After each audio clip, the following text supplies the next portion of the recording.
Hello and welcome to a Basketball Friday, or maybe just a Friday, live right here on the early line on SportsGrid and all across the SportsGrid network. That includes sportsgrid.com/watch, where you can find your favorite destination and consume everything all across the grid. He is Donnie Rightside. I am Ben Stevens. We are here together for the next 3 hours. That's 3 hours up until 11 a.m. Eastern Time. 11 a.m. Eastern Time to close out this week on the Spiz Grizz and get you set up for a weekend of hoops. The NBA is back in action. The home stretch and playoff push resuming following the All-Star break last night. 12 games in the association. We will break down and recap every single one and what it means for the rest of the regular season in the NBA. A big slate on this Friday as well, and a huge weekend of college basketball. Just over 3 weeks away from Selection Sunday. 3 hours live together right here on the early line. It's the only way to do it here. The best way to end your week certainly is setting up the weekend right here on the early line. The NBA was awesome last night and profitable as well. So I was excited to go over and take a look this morning, seeing some of the box scores and the way things turned out. And also kudos to the NBA coming off the All-Star break. They could have eased us in, Ben, like 2 or 3 games on a Thursday night. They gave us a full slate and some really, really good basketball games in the standings as well. Some marquee matchups all around the NBA, and we start in the Western Conference. A big one out west between Oklahoma City, who emerged out of the All-Star break with a 37-17 record. Second best out west, only a game and a half behind the Minnesota Timberwolves. Only a half game behind Oklahoma City. The Los Angeles Clippers, maybe the hottest team in the association since the month of December. Before we dive into the result last night in OKC, let's make sure we bring in that SportsGrid radio audience. Hour number 1 of a Friday live right here on TEL, Sirius XM, channel 159. All of our radio terrestrial affiliates now in the fold as well. He is Donnie Rightside. I am Ben Stevens. So Oklahoma City out of the All-Star break, 37-17. Los Angeles, 36-17. Only a half game differential. Make that a game and a half now in favor of the Thunder. A statement last night at home in OKC. 129-107, the victory for the Thunder. Shai Gilgeous-Alexander, his 40th game with at least 30 points so far this season. 31 to lead all scorers. Oklahoma City wins and covers as a slight 1.5 favorite at home, winning by 22. Close game in the first half, but in that second half, it was 35-23 in that third quarter for OKC, then 33-25 in the fourth quarter. And you're right as rain here. SGA with a win by the Oklahoma City Thunder and also scoring more than 30 points. We talked about it yesterday. If you want to win the MVP, that is the blueprint. Get that number 1 overall seed, continue to score 30-plus points every single game, and you're going to have a legitimate chance at that. That's a great win for OKC right out of the break here to sort of say, you know what? Let's get a little arm's distance between us, talking about the Thunder and the Clippers here. Good performance by OKC.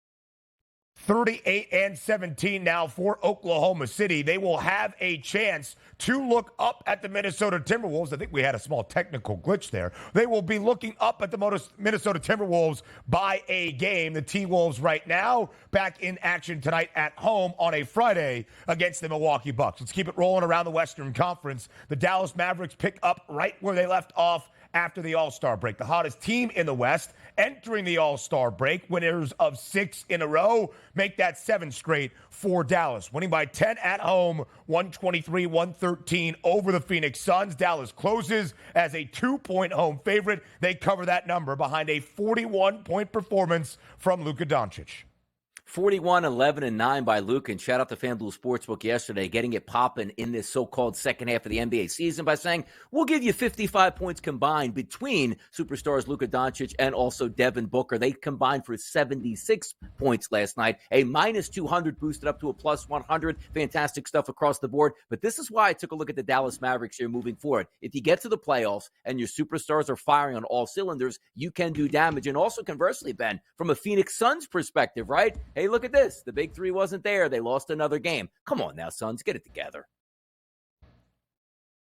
Donnie, I don't really know what you said as we have some technical difficulties on this Friday, but glad to be back with you, I hope. Can you hear me? Yeah, come on now. I got you.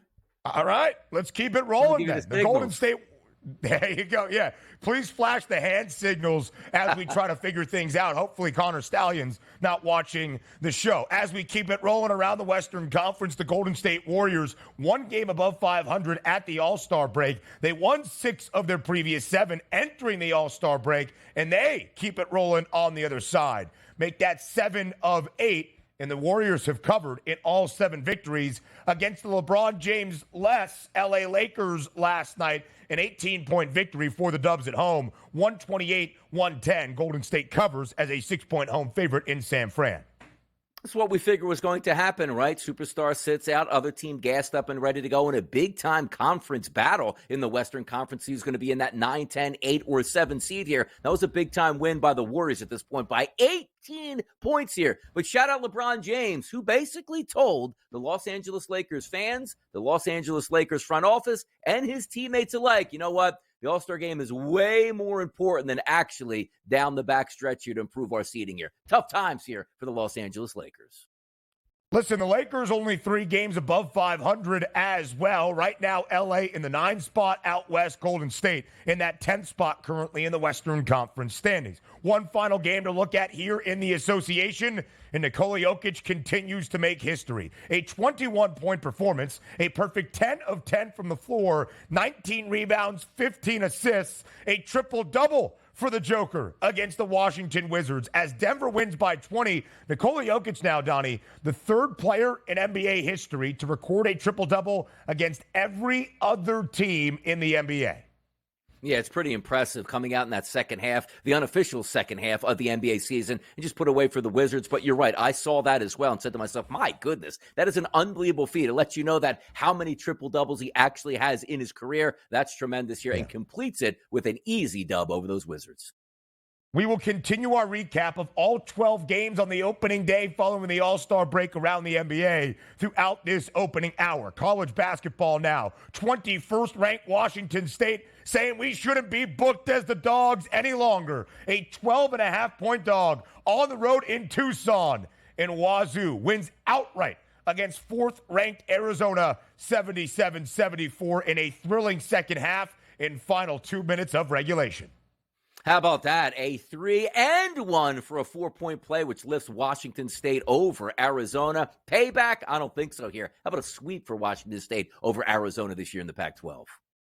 Jalen Wells, the 4-point play to propel Wazoo to a victory. They now sit in sole possession of first place in the Pac-12 standings. Women's college basketball, top 15 tilt in the Big Ten. You don't just walk into Assembly Hall and come out with a victory, even if you are Iowa's Caitlin Clark. Iowa goes down to Indiana last night, 86-69. 14 straight wins for the Hoosiers at home. Isaiah Stewart has his charges dismissed in the scuffle he had with Drew Eubanks. He was suspended by the NBA for 3 games. More around the association next.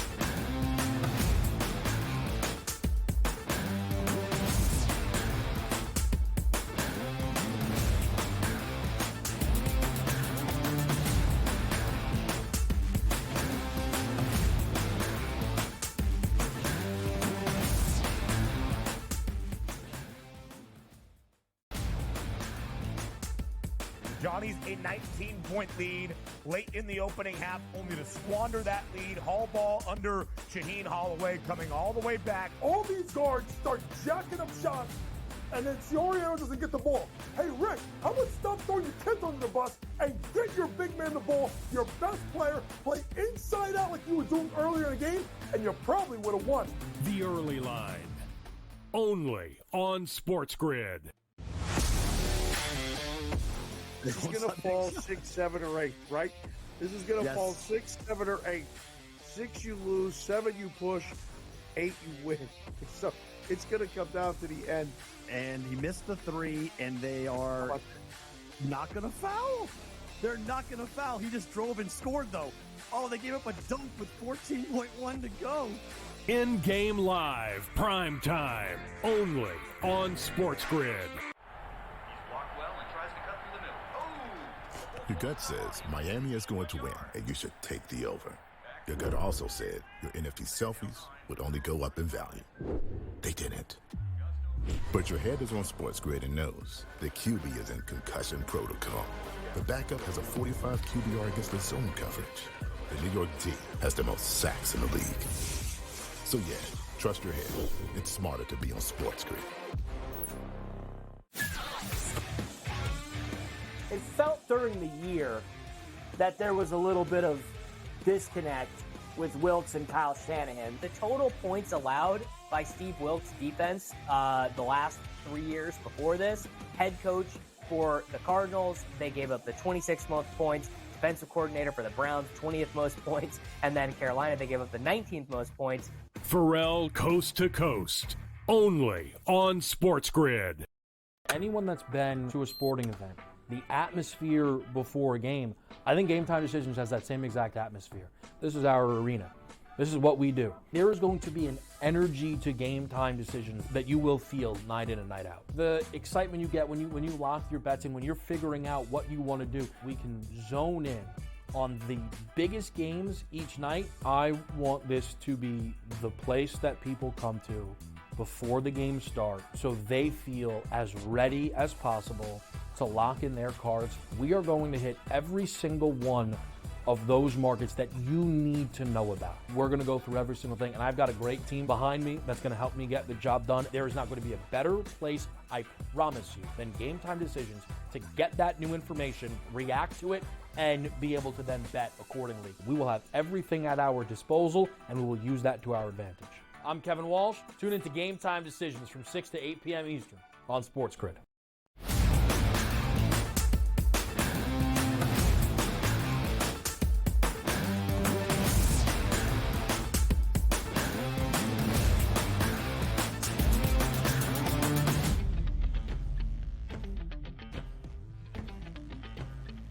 The NBA is back. The opening day following the All-Star break after a full week without games last night on a Thursday around the association. 12 games last night in the NBA. 24 of the 30 clubs making their home stretch debut following the All-Star break. We are going to recap the next 12 games, those 12 games over the next two segments, live right here on a Friday on the early line, and we start with a huge matchup out in the Western Conference between two of the top three teams out west. The LA Clippers on the road in Oklahoma City taking on the Thunder. A very short number, a 1-point spread in favor of OKC at home. Closing money line, Donnie, minus 118 for the Thunder, even money plus 100 for the Clips. And Oklahoma City makes a statement, 129-107, the victory over Los Angeles at home last night. Yeah, it was a great win there for OKC. And also, when you're taking a look at, we've even had the conversations, right?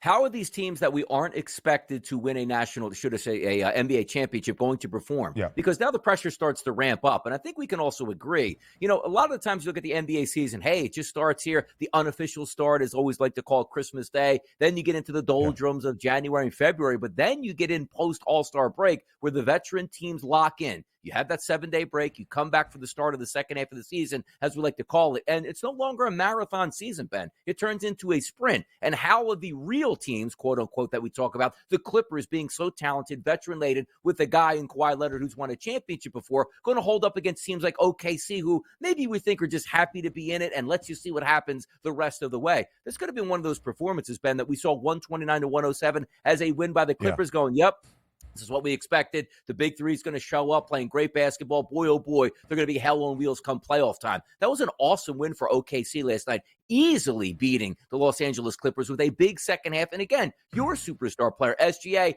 out-dueling their superstar players here on the Clippers. Loved what I saw from OKC, a true contender, Ben, in the Western Conference.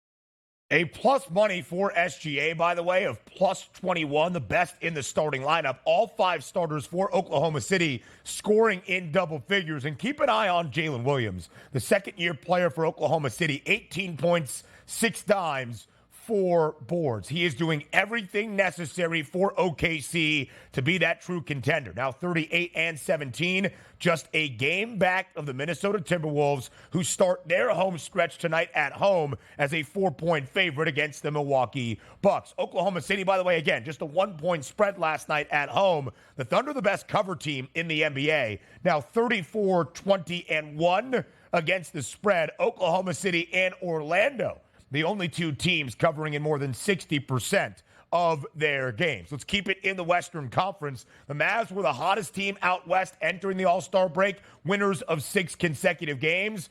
Make that 7 straight. A double-digit victory for Dallas at home, led by 70 points combined from Luka Doncic and Kyrie Irving. 41, 11, and 9 for Luka. Kyrie pours in 29. They out-duel Phoenix 123-113. A victory for Dallas as they cover as a 2.5-point home favorite. Yeah, we joked that Luka doesn't take the All-Star game seriously, but the one thing he did take seriously was last night's game against the Phoenix Suns here in that short sprint in the second half. Thoroughly impressive for both of their superstar players. I think I read the graphic correctly here, Ben, that they either scored or assisted on 100-plus points, and you're just talking about Kyrie Irving and Luka Doncic alone there. That's what you anticipated when you put that big duo in the backcourt. If you can get games similar to this in big moments against good teams like the Phoenix Suns, maybe they can do some damage here in the Western Conference. But I love the fact, again, that the NBA set the table here for that quick sprint and goes, you know what? Let's match up some really good basketball teams. Now, granted, they didn't just formulate these matchups over the All-Star break. They were pre-planned, obviously, in the offseason. But the way it figured out here was the perfect start here for saying, you know what? Can we trust the Dallas Mavericks here? Based on last night's performance, if I get that out of the big 2, I'm going to start trusting the Mavericks even more down the stretch, Ben. The Mavs now 14-1 to win the Western Conference, 6th best price. A big game based on the standings because Dallas now in the 6th spot, 33-23 this year. Same exact record as the Phoenix Suns, but because of the head-to-head tiebreakers, if the season ended today, of course it does not, although we are in that playoff push, the Mavericks would be out of the play-in tournament, already into the Western Conference playoffs. The Phoenix Suns would have to battle their way out of that play-in tournament based on the standings. Phoenix had won 7 of its last 9 games entering the All-Star break, covering in all 7, unable to cover last night as a short underdog on the road in Dallas. No LeBron James last night for the Lakers in their opening game following the All-Star break. A 6-point spread in favor of Golden State. The Warriors starting to figure things out. They had won 6 of their previous 7 entering the break, covering in all 6, make that 7 of 8. Covering in all 7, 128-110 the victory behind 32 points from Steph Curry last night. Golden State again covering as that 6-point home favorite inside the Chase Center. I'll tell you what's crazy. You watch this game, too. And, again, LeBron James did not play, which is baffling at its finest here, where he did play in the All-Star game. It's like, hey, you know what? I'll sit out a monster game here just to start the second half sprint of this NBA season. But let's get over here to Golden State, which this is really interesting. If you see that final score, 128-110, you immediately go to the Splash Brothers typically, right? Curry obviously still in the starting lineup, 32 minutes here, scored 32 points, exactly what you wanted, 6 of 13 from three-point range. But as we talked about Klay Thompson coming off the bench in that last performance, like, man, Klay was really good before the break. I believe it was against the Utah Jazz. He comes off the bench again in this one. 28 minutes, 1 of 9 from the floor for 3 overall points, but yet they still won by 18 points. I know he's going to have to settle in because it's a completely different mentality as being a starter to a guy off the bench, but boy, he started so well off the bench, like, man, they might have found something here. Maybe they didn't find anything, but the good thing about it is even if Klay is having bad games, they can still be quality opponents, which they did last night. Just something to keep an eye on. Some good cardio out of Klay Thompson last night. Best bench player for Golden State. Trace Jackson Davis, the rookie out of Indiana, 8 of 10 from the floor, 17 big bench points for Steve Kerr and company. Golden State now 2 games above 500, 28-26. The Lakers only 3 games above 500. Only a game separates those 2 teams, or now a game and a half separates those 2 teams in the Western Conference standings. The Dubs have a better make playoff price currently at -122 to see the postseason than that of LA, and Golden State's second easiest schedule in the Western Conference the rest of this regular season. Interesting developments last night in the first game following the All-Star break for two very hot and up-and-coming teams out of the Eastern Conference, the Orlando Magic and the Cleveland Cavaliers. As Donnie shared yesterday, the projected starting lineups for the Magic did not have Paolo Banchero battling an illness. Paolo ended up playing. On the other side, the line started growing in favor of the Cavs up until 8.5 points, and then Donovan Mitchell wasn't out there, the all-star for the Cavs. The line drops to 5 and a hook, and Orlando takes advantage, winning outright. The best covered team in the NBA wins outright as an underdog, 116-109, a 5.5-point dog on the road last night in the land. Yeah, sometimes it's tough here as we break these games down in the early line. You're only going with the information that you get. And while we were on the show, Banchero did pop up with that illness, which usually means it doesn't get better as the day goes on. And quite frankly, he played 34 minutes and scored 12 points. It was a -7 at that point here. So shout out the bench here and the bench work by the Orlando Magic, because every single player on the bench was in the positive territory, which included a +23 out of Joe Ingles there, which is pretty amazing at this time. That's a great win for Orlando Magic. But you pointed out time and time again, Ben, you look at the Orlando Magic, you get an honest effort every night. How do we know that? Because they're damn good against the number. They are the best cover team in the NBA. Now make that 37-19 against the spread. The Magic also have won 7 of their last 9 games. Cleveland might have had an argument for the hottest overall team in the calendar year 2024 entering the break. They had won 18 of their last 20, covering in 12 of those 18 wins. No Donovan Mitchell last night, surprising for Cleveland, who will play the second leg of a back-to-back changing venue tonight in Philadelphia. Speaking of the 76ers, we will break down their opening game following the All-Star break against the New York Knicks on the other side of the break. And then we'll have to go rapid fire to the other 7 of the first 12 we saw following the All-Star break in the association. Up next.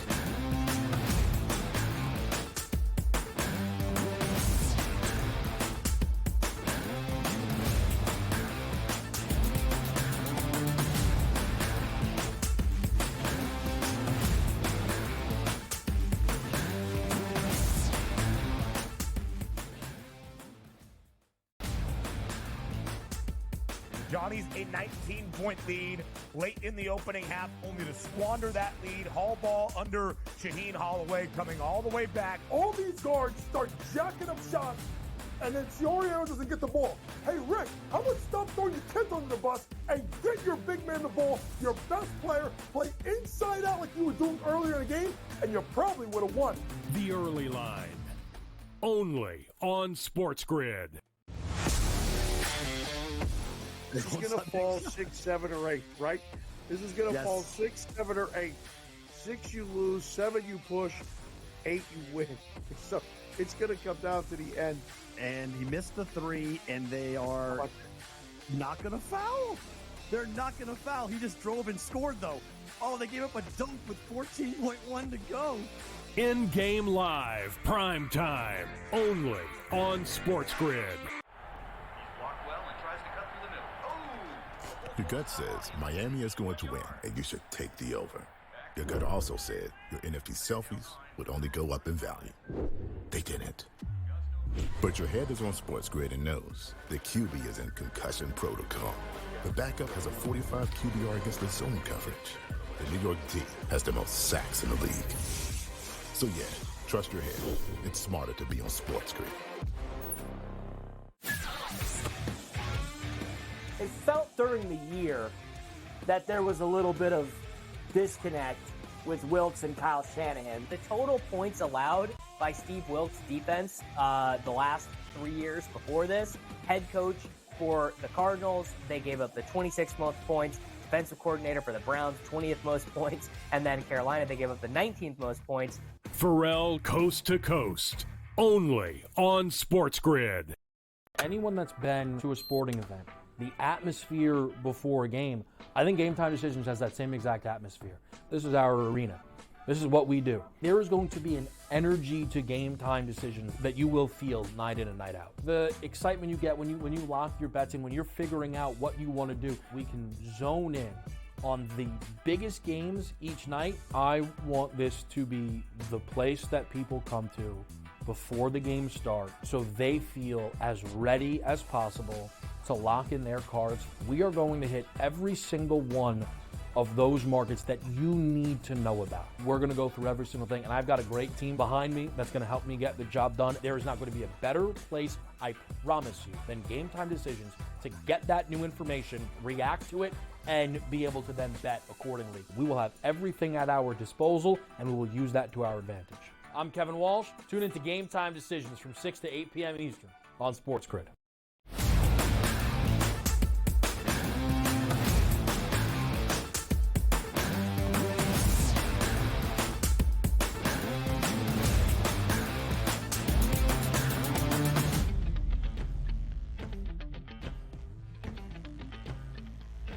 "12 games on the opening night following the All-Star break in the association. We have recapped 4. That means 8 to go. In 11 minutes, we go rapid fire around the association. We start in Philadelphia. The New York Knicks taking on the Philadelphia 76ers. The Knicks in January, one of the best teams in the NBA, a 14-2 mark in their 16 games in January.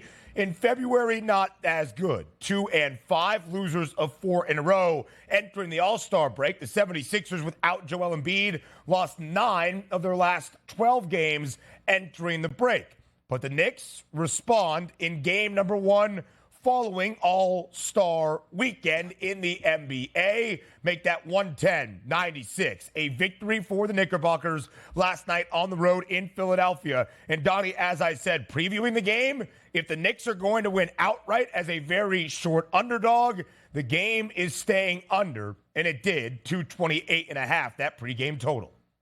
Yeah, I thought the Sixers would win this game here, being at home with still not a full blast lineup here out of the New York Knicks. It didn't matter. The Knicks were the better team all the way through. Sixers did make it a close game early stages of the fourth quarter, but the only player they had on the court was Tyrese Maxey. And good for me, my bets actually came from a prop perspective as opposed to a side perspective. Maxey was 26.5 yesterday at the FanDuel Sportsbook, easily cruises over that and drops 35 points. And also, Buddy Hield sitting at that 4.5 assist number, which he's been absolutely dominating the past couple games, gets 6 assists in this game, but they just weren't good enough here. And why? The New York Knicks had unbelievably good balance last night, Ben. You take a look at Precious Achiuwa, 18 points here, Brunson 21, Hart 18, DiVincenzo 16, and off the bench Bogdanović dropping 22 points. Whereas the Philadelphia Sixers were basically like, oh, look at that, Tyrese. Do what you can do and see if we can hang around, which clearly wasn't enough. That's a good win for the Knicks here. I'm interested to see, once they get back full gas in that starting lineup, the damage they might be able to do, Ben.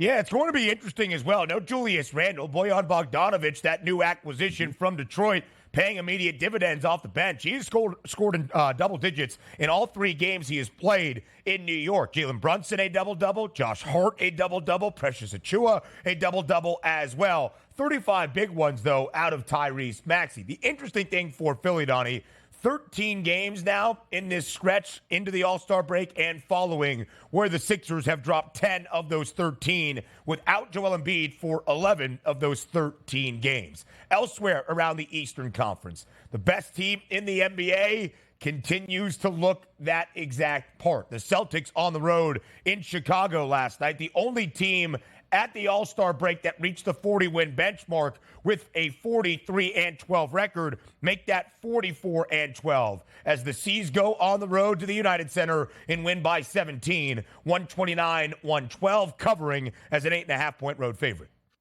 As expected here, both myself and you, Ben, predicted that you probably get that clean start and that sprint toward the second half. And we did with a 17-point win, but it wasn't that easy. They opened up great here, 31-23 in the first quarter with the Celtics good command right away. But it was the Chicago Bulls taking a lead into the break, but a monstrous third quarter, scoring 37 points for the Celtics, only 21 for the Chicago Bulls. And that was a wrap after that. We expected this performance out of the Boston Celtics, now sitting 44-12 on the season with a nice jump outside the All-Star break. Yeah, big game from Jason Tatum and Derek White and Jaylen Brown, all 3 players in the starting lineup for the C's, scoring more than 20 points. The Celtics now, who have been booked as a favorite quite often this season, in 54 of 56 games, 25, 26, and 3 against the spread. On the road, now 10, 12, and 3 against the number. The Bulls dropped to 16, 15, and 1 against the spread as an underdog. Still one of the 8 best cover percentages, though, as a dog around the NBA. Big start for Boston. 7-game cushion now, Donnie, for that top spot in the Eastern Conference. I think that almost locks up the number 1 seed for the Celtics out east. Back to the Western Conference, where last year's number 1 seed out in the Western Conference and the reigning NBA champions. The Denver Nuggets got started following the All-Star break as a 15.5-point home favorite against the Washington Wizards. The Wiz lost 8 straight entering the break, the second worst record in the NBA, and there was a reason. The spread was 15 and a hook last night. Denver wins and covers, winning 130-110, but more history for Nikola Jokic. 21, 19, 15, a triple-double that now gives the Joker a triple-double against every team in the NBA outside of the Denver Nuggets, of course, where he has played his basketball for the entirety of his career. Yeah, and OKC had a monster victory yesterday going over the Los Angeles Clippers, and SG had a great performance, so you start to have that volley back and forth. Well, I wonder how Jokic did last night. He did just fine here in a 20-point win, and also keep in mind, the win was so easy. This is what you like out of your starters. Nobody played more than 31 minutes in that ballgame with an easy victories. You ran up a big lead by halftime here, but this is why it's going to be hard to knock Jokic off of that MVP line here, being in first place at the FanDuel Sportsbook, because if you're going to get great performances as the SGA and then get great performances out of the leader in the clubhouse, watch out for the Denver Nuggets here coming down the stretch. Easy win over the Wizards as he anticipated, but you still have to go out there and perform. They certainly did that, both with their players and certainly that final score. Denver has been booked as a favorite in every home game this year, all 27 of them. Now 13, and 1 against the number, 22 and 5 straight up at altitude. 9 straight losses for the Wiz. Only 2 teams in the NBA have yet to reach the double-digit win mark, Washington and Detroit. 9 straight losses for the Wizards. The New Orleans Pelicans playing some really good basketball at this moment. 7-point home favorite last night against the Houston Rockets. Both Donnie and I looked to the New Orleans side thinking they would roll over Houston. That's exactly what happened. 127-105, the victory for the Pels in the Big Easy. 22-point win margin. They cover as a 7-point home favorite. Yeah, I thought they would. And again, just using some of that sort of like, okay, teams that are veteran-laden here expect to make the playoffs. They should get that extra bounce coming out of the All-Star break against teams like the Rockets, still trying to find themselves. You had great balance here in the starting lineup for the Pelicans. 27 for Zion, Jones 17, Valanciunas 20, McCollum 28, and Murphy had 13 as well. That's the way you get off in that second half here. And we expected that performance to be there. Easy win for the Pelicans, got it done. Let's see what they can do the rest of the way here. C.J. McCollum leading the Pelicans last night in scoring with 28 points, but Zion just a point behind, 27 points. Zion's been used in a facilitation role as of late for the Pels, and it's paid off. 27 points, 9 assists last night for Zion Williamson. The Pels won 7 of 8 entering the All-Star break, make that 8 of their last 9, covering in 5 of those 8 wins. New Orleans 5.5 games back of Minnesota for that top spot out west. I do want to make this quick clarification. Those 4 teams at the top, the Timberwolves, followed by the Thunder by a game, and then the Clippers and the Nuggets, all separated by only 2.5 games at this moment. Late night out in Sacramento, in California's capital, the Kings, a double-digit home favorite against the Spurs. San Antonio does cover, only losing by 5, but the Kings do get an outright victory, 127-122. Yeah, take a look at Sabonis again, right? Just like clockwork here. 22 points, 11 rebounds, and 11 assists here. Certainly always ready to stuff that stat box here. 5-point win, they'll take it coming out of the break. One of those teams that we know is ultra exciting. We know that loves to play with tempo here, but do we trust the Sacramento Kings? You didn't want to see a loss last night against an 11-win Spurs team, and they avoided that here. Good for them. Let's see what they have down the stretch here. But the big boys were providing exactly what we needed, which included Sabonis here. One of those triple-double guys, it seems like, on a night-to-night basis with Jokic. 28 points, 9 assists as well for De'Aaron Fox. On the other side, we talked about this at the All-Star break, Donnie. Could Victor Wembanyama have a quadruple-double at some point in his NBA career? 19 points, 13 boards, 5 steals, 5 blocks, 4 assists. Devin Vassell, though, the leading scorer for San Antonio and in the game, 32 points. The Spurs do cover. They have been a dog in 51 of 56, now 22 and 29 against the spread. As we keep it rolling around the NBA, an interesting upset last night for the Charlotte Hornets on the road in Salt Lake against the Jazz, who were the third best cover team at home this year. Charlotte wins outright as a double-digit dog, 115-107. The Hornets, Donnie, have now won 4 straight games. Yeah, here's the interesting part about why we talk about the Utah Jazz and teams that we think are going to make the playoffs right out and also make the play-in rounds. Because I don't think the Utah Jazz are good enough to make that push to knock either the Lakers and or the Golden State Warriors out of that spot here. They showed exactly why last night. How many games do we talk about where you had better teams looking for that sprint to the playoffs in the second half against dead teams here? Case in point, the Utah Jazz should have won that game going away at home, end up getting beat by the Charlotte Hornets, who now only have 14 wins on the season. This is why we can't trust the Utah Jazz to push the Warriors and the Lakers. Entering last night, Utah was 18-9 against the number at home, third best cover percentage of any home team in the NBA entering, and 10-5 against the spread as a favorite. Not a large sample size, but when booked as a favorite, very good. They didn't cover either of those spots last night as a home team or as the favored side. The Kevin Ollie era is now underway for the Brooklyn Nets. Last night up in the 6 against the Toronto Raptors, and it's not a great start. The Raptors win by 28, 121-93 over Brooklyn. Very short 1.5-point home favorite, minus 118 on the money line. The Raptors get a dub. Yeah, by the way, Kevin Ollie should just have a big smile on his face. Enjoy your time here. Get that paycheck. You will eventually be fired because why? The Nets are a dead franchise right now. How can they rebuild? Who knows? But that ain't a great start here coming out of the break like, hey, rejuvenated energy down the stretch. Nope.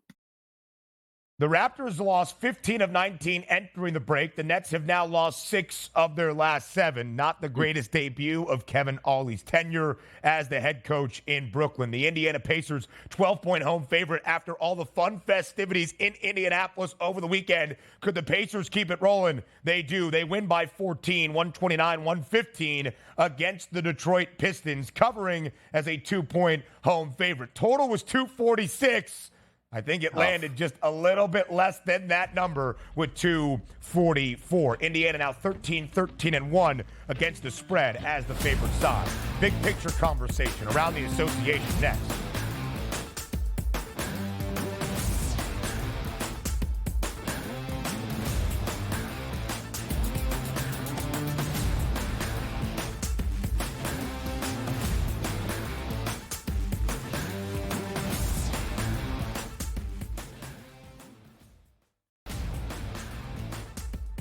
Johnny's a 19-point lead late in the opening half, only to squander that lead. Hall ball under Shaheen Holloway coming all the way back. All these guards start jacking up shots, and then Fiorio doesn't get the ball. Hey, Rick, how about stop throwing your kids under the bus and get your big man the ball, your best player, play inside out like you were doing earlier in the game, and you probably would have won. The early line. Only on SportsGrid. This is going to fall 6, 7, or 8, right? This is going to fall 6, 7, or 8. 6 you lose, 7 you push, 8 you win. So it's going to come down to the end. And he missed the 3, and they are not going to foul. They're not going to foul. He just drove and scored, though. Oh, they gave up a dunk with 14.1 to go. In-game live, prime time, only on SportsGrid. Your gut says Miami is going to win, and you should take the over. Your gut also said your NFT selfies would only go up in value. They didn't. But your head is on SportsGrid and knows the QB is in concussion protocol. The backup has a 45 QBR against the zone coverage. The New York D has the most sacks in the league. So yeah, trust your head. It's smarter to be on SportsGrid. It felt during the year that there was a little bit of disconnect with Wilks and Kyle Shanahan. The total points allowed by Steve Wilks' defense the last 3 years before this, head coach for the Cardinals, they gave up the 26th most points, defensive coordinator for the Browns, 20th most points, and then Carolina, they gave up the 19th most points. Pharrell Coast to Coast, only on SportsGrid.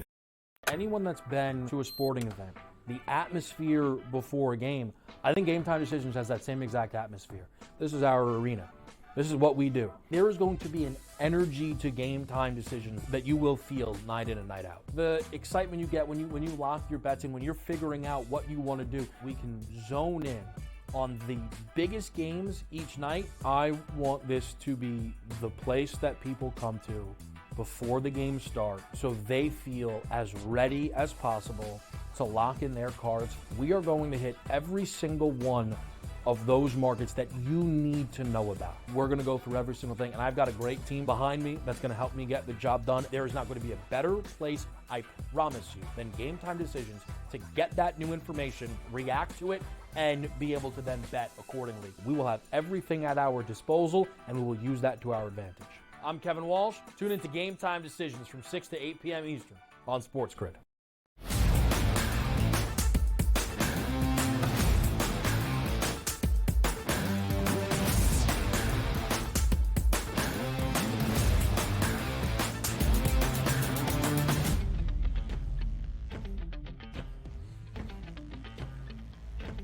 The question for us, live right here on this Friday on the early line, as the NBA emerges out of the All-Star break, night number 1, now in the books, 12 games, 24 teams of the 30 in action, a big slate on this Friday for night number 2 as well, is take the bait or wait. Is this the time to bet a price in any of the futures markets around the association, or should we wait to see how this home stretch of the NBA season plays out as we get closer and closer to the end of a regular season and that playoff push? We start individually with the NBA MVP odds and an odds-on favorite, Nikola Jokic, minus 125. He was the favorite to begin the season way back in October, plus 430, the number on the Joker. Then it's minus 125 now.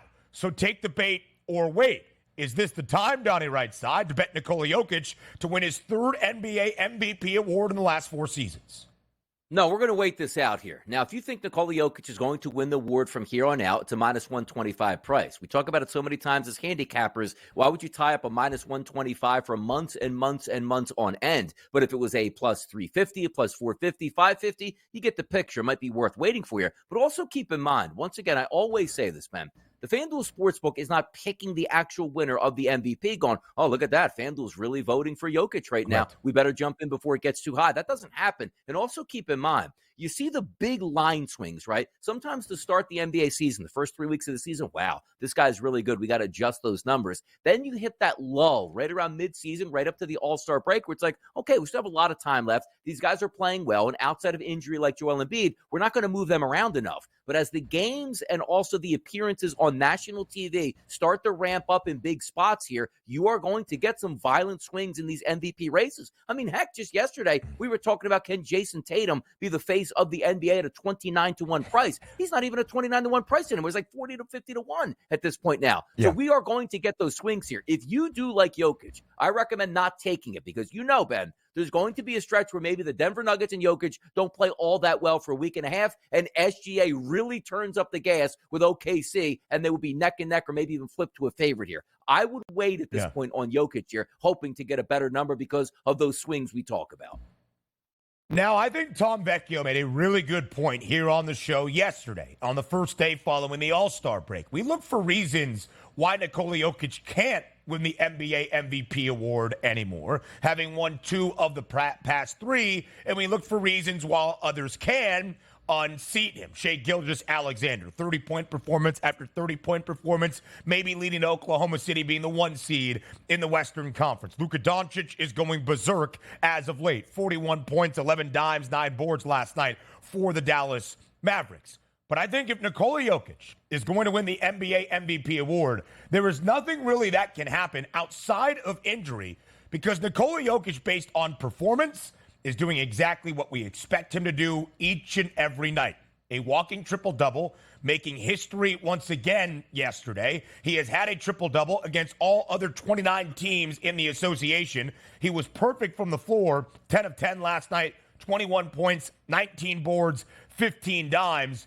if the Joker is going to win the NBA MVP award, and Donnie made a great point, it's not decided by the odds makers. It's not decided strictly on statistical performances. The narratives voted on by NBA media members will dictate who wins that MVP award. If Jokic is going to win it, he's already going to win it at this moment. And that's why I actually think the minus 125 price, Donnie, is a good number to get in on if you think Jokic is going to win the award. Because if he trends this way and Luka/SGA can't make their way up the board, it's going to be much heavier minus money in about 2 weeks.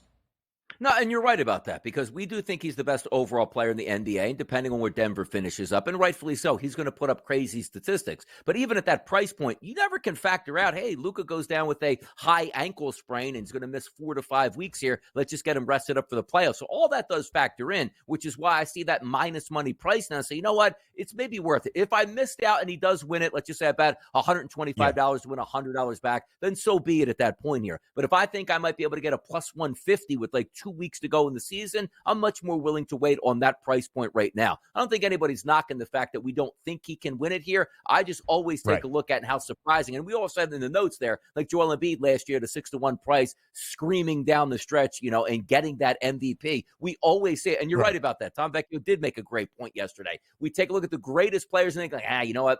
Giannis is averaging 35, 13, and 8. Yeah, but last year he was averaging close to 4. It's like, what are we talking about here? These are unbelievable statistics from great basketball players, but we always like what's next. Can SGA actually overcome this and win this? We'll find out here. It's a great question to ask overall. Yeah. I just would like a little bit better price point here. That's all. I think you're betting against voter fatigue. You're not even really betting against Nikola Jokic because the performances are going to be there. You're betting against the narratives in the voter fatigue market based on NBA writers and media members. So do with that what you will. MVP to MIP, the most improved player around the association, much like the Comeback Player of the Year award in the NFL, would love to see the staunch criteria for this award because I always thought Tyrese Maxey was pretty good. He opened as an 11-1 odds number to win the MIP before the year got started. He is now the odds-on favorite at minus 200. So take the bait or wait. If Tyrese Maxey is going to win the most improved player, is this the time to get in?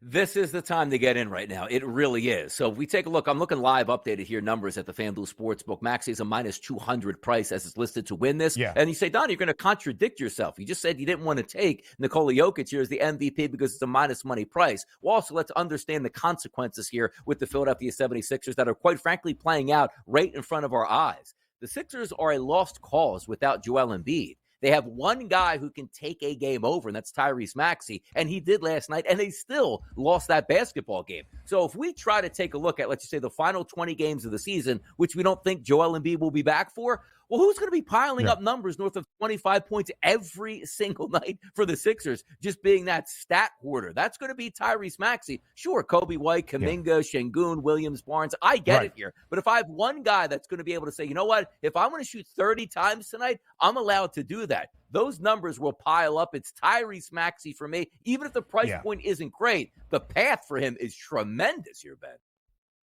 Obviously, most valuable player, MVP, versus most improved player, not necessarily the same guidelines that you would follow in terms of star power, but Kobe White is probably not the guy to rise on the way up for a Chicago Bulls team that's now 4 games below 500 to catch Tyrese Maxey in this market like Shai Gilgeous-Alexander or Luka Doncic could in the MVP race behind Nikola Jokic. Now, out to the Western Conference odds. The Clippers to win the West.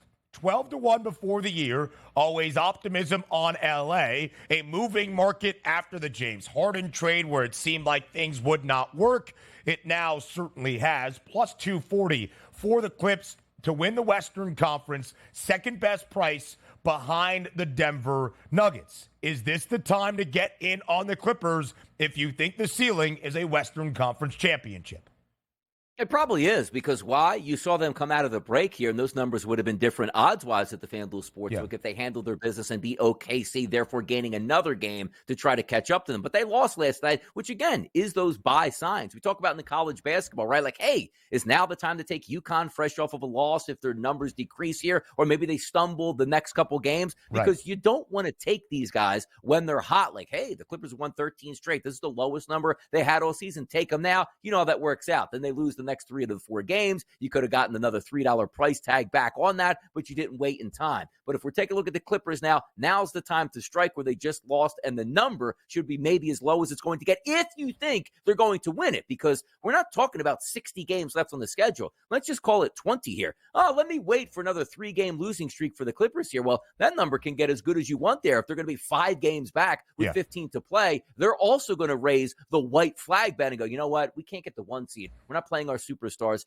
38 minutes apiece down the stretch to see if we can have a prayer or a Hail Mary getting that number 1 seed. So I guess now would be the time to take the Clippers off of that loss to see if they can rebound at a better price than what it would have been, Ben, had they won last night against OKC. A statement game, though, in Oklahoma City, where the Thunder win by 22 over L.A. Sure, one night following the All-Star break, how much does it truly mean in the overall 82 we see in a regular season, even now here in the home stretch? According to the odds makers, not all that much. The Clippers price actually 10 cents shorter from where it was last night, plus 230, only a 10-cent gap between Denver and L.A. Now, I don't believe the Clippers are going to win the Western Conference. I'm not even sure this version of the Clippers get to a Western Conference Finals, so I would not bet this number. But if you believe in L.A., and you believe that Kawhi Leonard and Paul George and James Harden are all going to remain healthy for a full postseason, this is the time to get the number. I'm not betting it, but if you believe it is worth the bet, this is the time. Eastern Conference playoffs, where it's a very interesting conference standings list at this moment as compared to the West. All 10 teams that would be in the play-in tournament or playoffs in the Western Conference are at least 2 games above 500 or better. 8 teams in the Eastern Conference standings, 5 games above 500 or better. But the Bulls are 4 games below 500 in the 9th spot. The Atlanta Hawks entering the All-Star break 24-31, 7 games below 500. They did not play last night. They will open up their home stretch tonight for the Hawks. It's a plus 310 price for Atlanta to make the playoffs. They were over a $2 favorite to see the Eastern Conference postseason before the year got started at minus 215. If you believe the Hawks can make the playoffs, is this a plus money number that looks enticing? And again, just for clarification on this, if they make the play-in round, not technically the playoffs, you have to make it through the play-in round to be the top 8 seed. Yes, and I still like them, and I think it's a worthy number to take. And the reason being is half of the battle here, Ben, that we look at is you have to make the play-in round in order to try to get into the playoffs. So if we're taking a look at the teams behind the Hawks right now, you got a 3-game lead over the Nets, who are dead and buried here. Then comes the Raptors, Hornets, Wizards, and Pistons. They're all out. Nobody's going to push them there. So your battle here for at least making it into that round is going to be there. Then once you get there, the Orlando Magic, hey, you going to trust them? Now, granted, they're great against the number. They're playing solid basketball, but it's still the Orlando Magic. You take a look at the Bulls in front of them. Come on now. The Bulls are just messing around in this season, and maybe we can catch fire. They're not going to catch fire. Newsflash at this point. No. So the one team you have to worry about is the Chicago Bulls if you line up, but that's a good price point here. You're talking over 3-1 here with a team I know is going to be in the play-in round, which does have superstar talent like Trae Young that can lift them up in a game or two if they need it. Why not? Give me the Atlanta Hawks here to make it to the playoffs. So I will say in both conferences, I believe the 10 teams above the play-in line at this moment will be the 10 teams that make up either the playoffs or the play-in tournament with that 3-game advantage for Atlanta. But both the Hawks and the Bulls are at least 4.5 games behind the Heat and the Magic for the 7-8 spots. I think it's going to be a 9-10 matchup for the Hawks. In that scenario, they would have to win 2 games to get to the playoffs. I would just roll over money line prices. Don't love the plus 310 as that number. Quickly here on the Detroit Pistons. The worst record, of course, in the NBA, 8-47. Updated win total, 13.5. The Pistons have won 8 games in their first 55. Can they win 6 games in their final 27? Nope, they can't do it here because you know why, Ben? They don't want to do it here. You got to want to do something if you want to achieve it here. I mean, come on now. Get out of here with the Pistons. Listen, I think the Pistons might cover some numbers. They've covered in 12 of their last 17. They're not winning 6 games in 27 if they've only won 8 games in 55 total throughout this NBA season so far. We enter the zone quickly in college hoops next.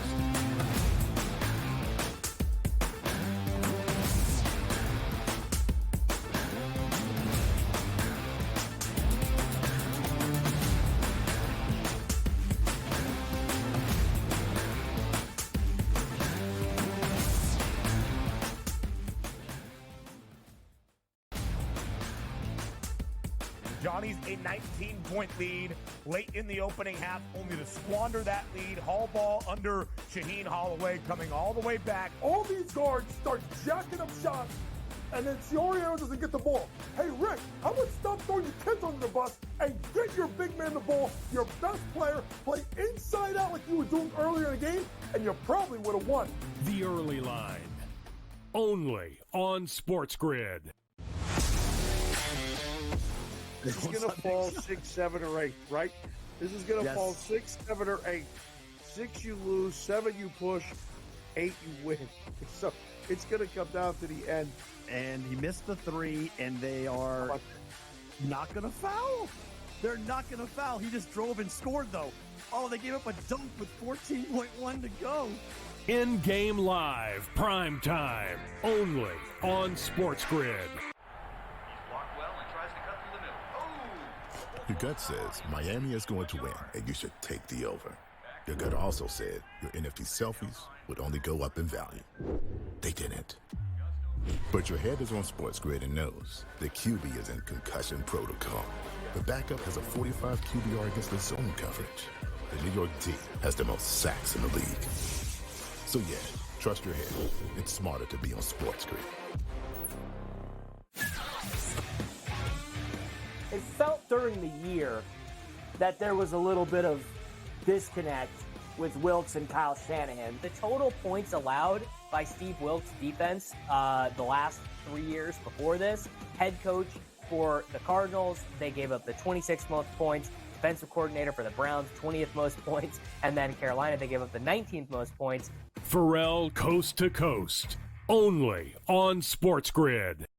Anyone that's been to a sporting event, the atmosphere before a game, I think Game Time Decisions has that same exact atmosphere. This is our arena.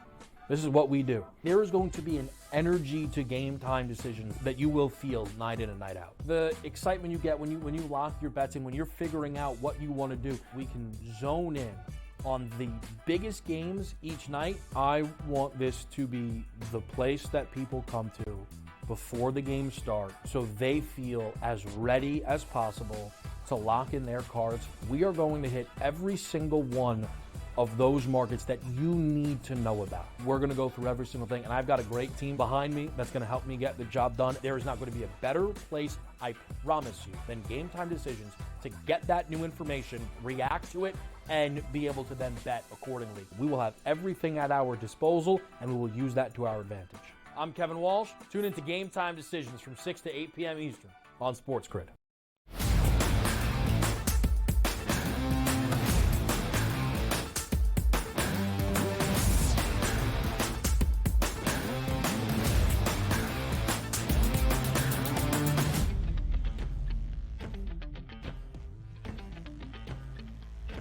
What a night it was of college basketball once again. In the marquee matchups, we have seen great game after great game all week long, setting up the weekend. We round out this opening hour of a Friday on the early line. We had one top 25 game on Wednesday night. It was between Florida and Alabama in Tuscaloosa. It went to overtime. The Crimson Tide won 98-93. We had one top 25 clash last night, 4th-ranked Arizona against 21st-ranked Washington State. Yes, that Wazoo team ranked for the first time since 2008, and they are here to make a statement. A 12.5-point road underdog last night in Tucson in a second half that never saw a margin of greater than 5 points on either side. A huge shot from Jalen Wells in the final. That's the incorrect thing. Get that off the screen. That's Washington and Colorado. I like it. That's just wrong. We got to highlight Washington State in Arizona. Jalen Wells shoots a three with under a minute left. He gets fouled. He makes the three, a 4-point play for the Cougs. They pull off the outright upset, 77-74 against Arizona. I like that picture that was just up there on the graphic, by the way. Yeah, it does make some sense because Arizona State is watching Arizona and cheering against Arizona, losing a game to Washington State. So it did make some sense. I believe it was that. There was Arizona State in that background versus Washington, wasn't it? That's the one I just saw up on the screen. So it did make some sense. See, look at that. Sun Devils, baby. That's got to be Washington Sun Devils. right there, right?